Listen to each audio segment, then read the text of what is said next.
Assalamualaikum warahmatullahi wabarakatuh. Pagi yang biasanya tenang di Jakarta mendadak berubah mencekam ketika sebuah rahasia gelap terungkap. Seorang tukang becak yang dikenal sederhana ternyata menyimpan kisah mengerikan. Ia membunuh dan menjual organ tubuh istrinya sendiri. Penyelidikan polisi membuka fakta yang lebih mengejutkan. Ini bukan kejadian pertama. Selama bertahun-tahun, ada jejak korban lain yang tak pernah disadari siapapun. Bagaimana mungkin kehidupan sederhana menyembunyikan rahasia sekejam ini? Sholawat dan salam semoga tercurah kepada Nabi Muhammad SAW.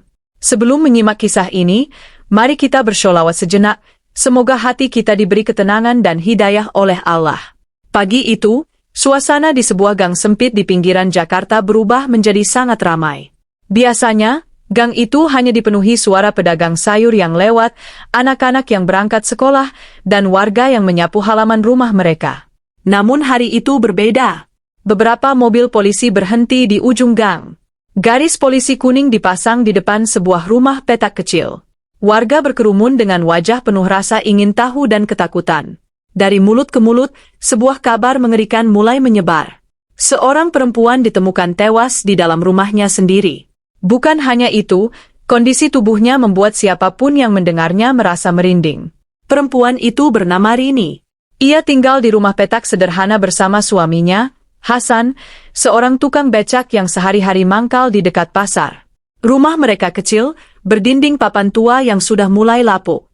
Di depan rumah hanya ada teras sempit yang biasanya dipakai Rini untuk duduk sore hari sambil mengupas bawang atau membersihkan sayur. Para tetangga mengenalnya sebagai wanita yang pendiam tetapi ramah.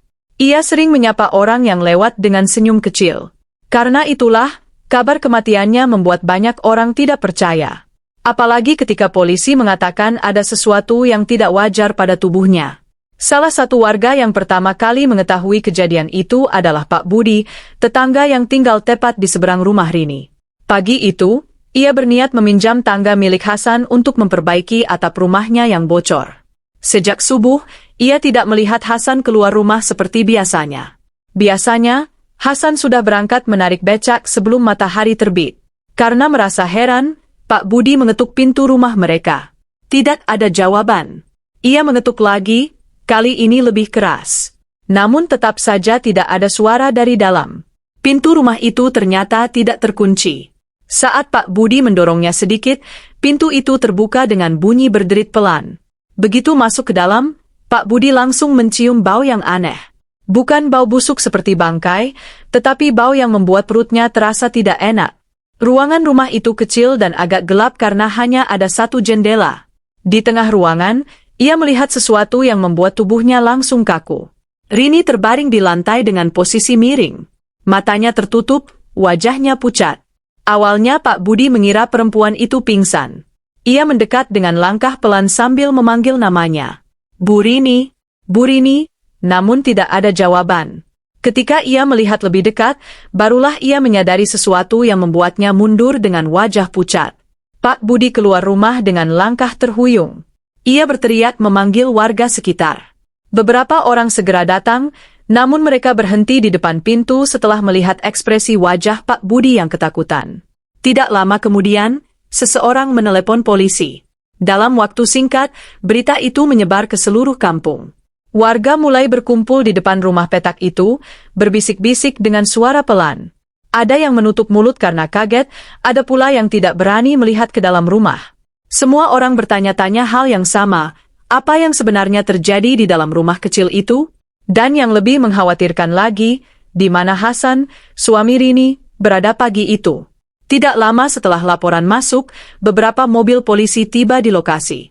Suara sirene yang memecah pagi membuat warga semakin ramai berkumpul di sekitar gang. Polisi segera memasang garis pembatas agar warga tidak mendekat. Beberapa petugas masuk ke dalam rumah Rini dengan wajah serius. Mereka berjalan perlahan, memperhatikan setiap sudut ruangan. Rumah itu memang kecil, hanya terdiri dari satu ruang tamu yang juga menjadi kamar tidur, dapur sempit di bagian belakang, dan kamar mandi kecil yang dindingnya setengah tembok. Namun dari cara para petugas memeriksa tempat itu, terlihat jelas bahwa mereka menganggap kejadian ini bukan perkara biasa. Tim forensik yang datang beberapa saat kemudian langsung mulai bekerja. Mereka mengenakan sarung tangan, masker, dan membawa berbagai peralatan. Tubuh Rini diperiksa dengan sangat hati-hati. Beberapa petugas saling berbisik setelah melihat kondisi tubuh korban. Luka pada tubuh Rini terlihat sangat rapi. Bukan seperti luka akibat perkelahian atau kecelakaan. Potongannya terlihat teratur, seolah-olah dilakukan oleh seseorang yang tahu persis bagian tubuh manusia. Hal ini membuat para petugas semakin yakin bahwa kasus ini bukan sekadar pembunuhan biasa. Ada sesuatu yang jauh lebih gelap di baliknya. Di luar rumah, warga terus mencoba mencari tahu apa yang sebenarnya terjadi. Mereka berdiri berkelompok di pinggir gang, membicarakan kemungkinan-kemungkinan yang membuat mereka sendiri merasa takut. Ada yang menduga Rini menjadi korban perampokan yang berakhir tragis. Ada juga yang berbisik tentang kemungkinan lain yang lebih menyeramkan. Namun semua dugaan itu masih sebatas cerita warga. Polisi belum memberikan penjelasan apapun kepada mereka. Wajah para petugas yang keluar masuk rumah itu terlihat tegang, seolah mereka sedang menghadapi sesuatu yang tidak mereka duga sebelumnya. Sementara itu, seorang polisi mulai memanggil beberapa warga untuk dimintai keterangan. Pak Budi menjadi orang pertama yang dimintai penjelasan karena dialah yang menemukan tubuh Rini. Dengan suara pelan dan masih terlihat syok, Pak Budi menceritakan kembali apa yang ia lihat pagi itu. Ia juga mengatakan bahwa ia merasa heran karena Hasan tidak terlihat sejak pagi. Biasanya, sebelum matahari terbit Hasan sudah mengayuh becaknya keluar gang menuju pasar. Namun hari itu becaknya tidak ada di tempat biasa, dan rumah mereka juga terasa sangat sunyi. Hal itu membuat polisi mulai mencatat sesuatu di buku mereka. Keterangan dari warga lain juga mulai dikumpulkan. Seorang pedagang warung di ujung gang mengingat sesuatu yang cukup aneh. Ia berkata bahwa pada malam sebelumnya, sekitar tengah malam, ia sempat melihat Hasan melintas di depan warungnya dengan becak. Namun yang membuatnya heran, Hasan tampak membawa karung besar di bagian belakang becaknya. Karung itu terlihat berat, karena becaknya berjalan lebih lambat dari biasanya. Saat pedagang itu bertanya apa yang ia bawa, Hasan hanya tersenyum tipis dan menjawab singkat, "Barang lama." Saat itu pedagang tersebut tidak merasa curiga. Tetapi setelah mendengar kabar tentang Rini pagi itu, ingatan tersebut membuat bulu kuduknya berdiri. Keterangan dari pedagang warung itu langsung menarik perhatian polisi. Petugas mulai saling bertukar pandang. Karung besar yang dibawa Hasan pada tengah malam terasa seperti potongan penting dari sebuah teka-teki yang mulai terbentuk. Polisi kemudian menanyakan lebih banyak detail. Pedagang itu mencoba mengingat kembali malam tersebut dengan hati-hati. Ia mengatakan jalanan saat itu sepi, hanya lampu jalan yang redup menerangi gang. Hasan mengayuh becaknya perlahan, seperti orang yang sedang membawa beban sangat berat. Yang membuat pedagang itu semakin heran adalah wajah Hasan yang terlihat sangat tegang, berbeda dari biasanya. Setelah mendengar kesaksian itu, polisi segera memeriksa sekitar gang untuk mencari kemungkinan adanya kamera pengawas. Di Jakarta, bahkan gang kecil sering memiliki kamera milik toko atau rumah warga. Setelah beberapa saat mencari, mereka menemukan sebuah kamera yang terpasang di depan toko kelontong di ujung jalan yang mengarah ke pasar. Pemilik toko dengan cepat memberikan rekaman kepada polisi. Beberapa petugas kemudian memutar video tersebut menggunakan laptop di dalam mobil polisi. Warga yang berdiri tidak jauh dari sana mencoba mengintip dengan penuh rasa penasaran, meskipun mereka tidak bisa melihat dengan jelas. Dalam rekaman itu, terlihat jalan yang hampir kosong sekitar pukul 12 malam. Beberapa menit kemudian, sebuah becak muncul dari arah gang tempat rumah Hasan berada. Orang yang mengayuhnya memang Hasan. Wajahnya terlihat sekilas ketika ia melewati cahaya lampu jalan. Di bagian belakang becak tampak sebuah karung besar yang diikat dengan tali. Karung itu terlihat penuh dan berat. Hasan terlihat berhenti sebentar di depan toko, seolah ingin memastikan tidak ada orang yang memperhatikannya. Setelah itu, ia kembali mengayuh becaknya dan menghilang di ujung jalan yang menuju arah pasar. Rekaman itu membuat penyelidikan semakin serius. Polisi mulai mempertanyakan keberadaan Hasan. Mereka kembali ke rumah kecil itu untuk mencari petunjuk lain. Di dalam rumah, tim forensik masih bekerja. Di dapur yang sempit, mereka menemukan sebuah pisau besar yang biasanya digunakan untuk memotong daging. Pisau itu terletak di dalam ember kecil yang berisi air kemerahan. Di dekatnya ada beberapa kain lap yang juga terlihat terkena noda darah. Temuan ini membuat suasana di dalam rumah semakin terasa berat. Semua petugas menyadari bahwa mereka sedang menghadapi sebuah kasus yang jauh lebih rumit daripada yang terlihat di awal. Sementara itu, warga di luar rumah mulai semakin gelisah. Banyak dari mereka yang mengenal Hasan sejak lama. Ia dikenal sebagai tukang becak yang sopan dan sering membantu orang lain. Ia pernah mengantar anak-anak sekolah secara gratis jika orang tuanya sedang kesulitan. Ia juga sering membantu warga mengangkut barang berat. Karena itu, banyak yang sulit membayangkan Hasan terlibat dalam sesuatu yang begitu mengerikan. Namun bukti yang mulai ditemukan membuat rasa percaya itu perlahan berubah menjadi keraguan. Warga mulai saling berbisik dengan suara pelan. Pertanyaan yang sama terus muncul di pikiran mereka. Jika benar Hasan terlibat, bagaimana mungkin seorang pria yang terlihat begitu sederhana menyimpan rahasia yang begitu gelap? Pencarian terhadap Hasan segera dilakukan. Polisi menyebar ke beberapa tempat yang biasa ia datangi. Mereka mendatangi pangkalan becak di dekat pasar, tempat Hasan biasanya menunggu penumpang sejak pagi. Beberapa tukang becak yang sedang duduk di bangku kayu tampak terkejut ketika polisi datang menanyakan tentang dirinya. Salah satu dari mereka, Pak Rahmat, mengatakan bahwa Hasan memang belum terlihat sejak pagi. Biasanya dia datang paling awal, kata Pak Rahmat sambil menggaruk kepala. Kadang sebelum kami semua sampai, dia sudah duduk di sini sambil minum kopi. Namun hari itu becaknya tidak terlihat di pangkalan, dan tidak ada yang tahu kemana ia pergi. Polisi kemudian memeriksa area sekitar pasar dengan lebih teliti. Mereka bertanya kepada pedagang, tukang parkir, hingga pengemudi ojek yang sering mangkal di sana. Beberapa orang mengatakan mereka sempat melihat Hasan pada malam sebelumnya, tetapi tidak ada yang memperhatikan kemana ia pergi setelah itu. Salah seorang tukang parkir bahkan mengatakan bahwa Hasan terlihat sangat terburu-buru malam itu. Biasanya Hasan suka mengobrol sebentar dengan orang-orang di pasar sebelum pulang, tetapi malam itu ia langsung mengayuh becaknya pergi tanpa banyak bicara. Hal-hal kecil seperti itu mulai membuat gambaran tentang malam kejadian menjadi semakin jelas. Sementara pencarian berlangsung, polisi kembali memeriksa rumah Hasan dengan lebih teliti. Kali ini mereka tidak hanya memeriksa ruangan utama, tetapi juga halaman kecil di belakang rumah. Di sana terdapat gudang kecil yang biasanya digunakan warga untuk menyimpan barang-barang lama.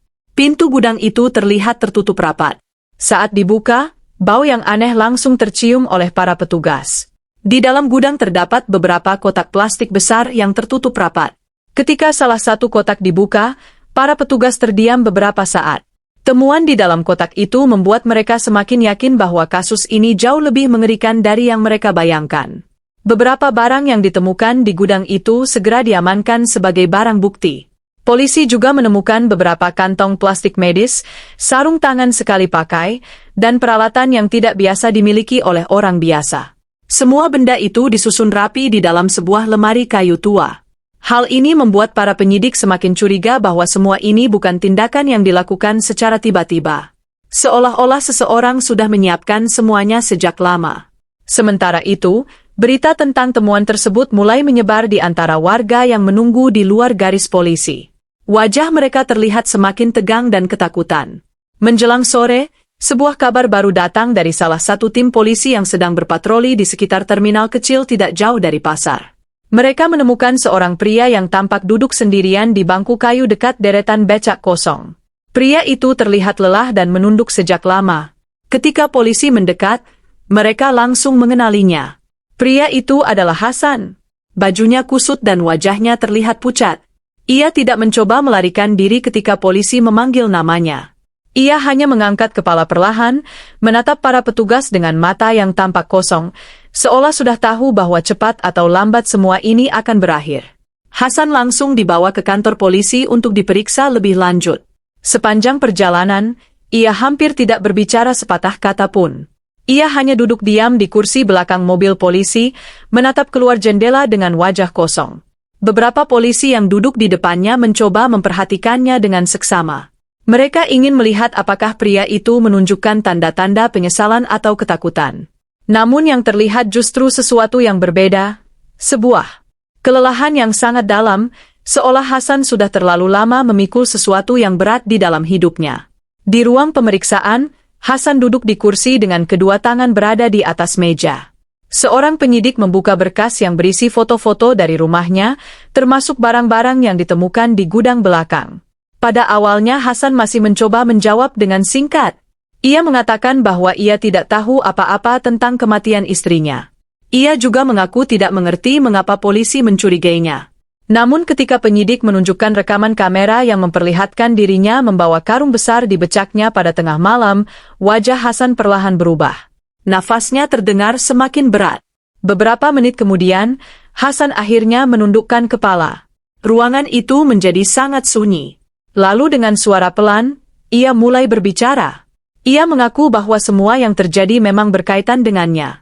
Awalnya ia hanya ingin mendapatkan uang tambahan. Sebagai tukang becak, penghasilannya sering tidak cukup untuk memenuhi kebutuhan sehari-hari. Suatu hari, ia bertemu dengan seseorang yang menawarkan pekerjaan aneh, mengantar orang-orang yang tidak memiliki keluarga atau tempat tinggal. Orang-orang itu biasanya gelandangan atau orang dengan gangguan jiwa yang hidup sendirian di jalanan. Hasan mengatakan bahwa saat itu ia tidak terlalu memikirkan apa yang sebenarnya terjadi pada mereka setelah ia menyerahkan mereka kepada orang tersebut. Namun seiring waktu, Hasan mulai menyadari bahwa orang-orang yang ia antar tidak pernah terlihat lagi. Ia juga melihat sendiri beberapa peralatan medis dan kantong khusus yang membuatnya mengerti bahwa semua itu berkaitan dengan perdagangan organ tubuh manusia. Pada awalnya ia merasa takut, tetapi uang yang ia terima sangat besar dibandingkan dengan penghasilannya sebagai tukang becak. Perlahan-lahan ia mulai terbiasa dengan pekerjaan itu.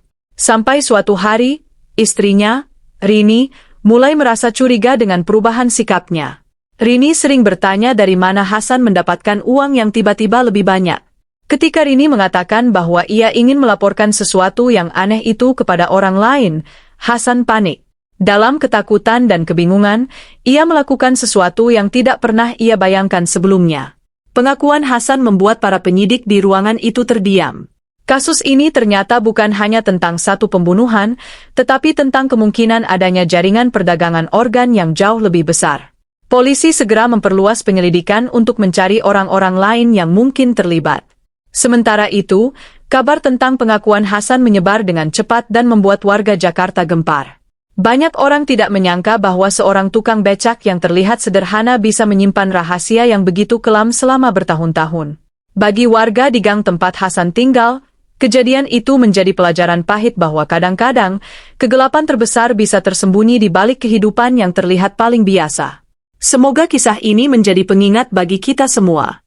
Mari kita tutup dengan memperbanyak sholawat kepada Nabi Muhammad, semoga Allah mengampuni dosa-dosa kita dan menerima taubat kita. Wassalamualaikum warahmatullahi wabarakatuh.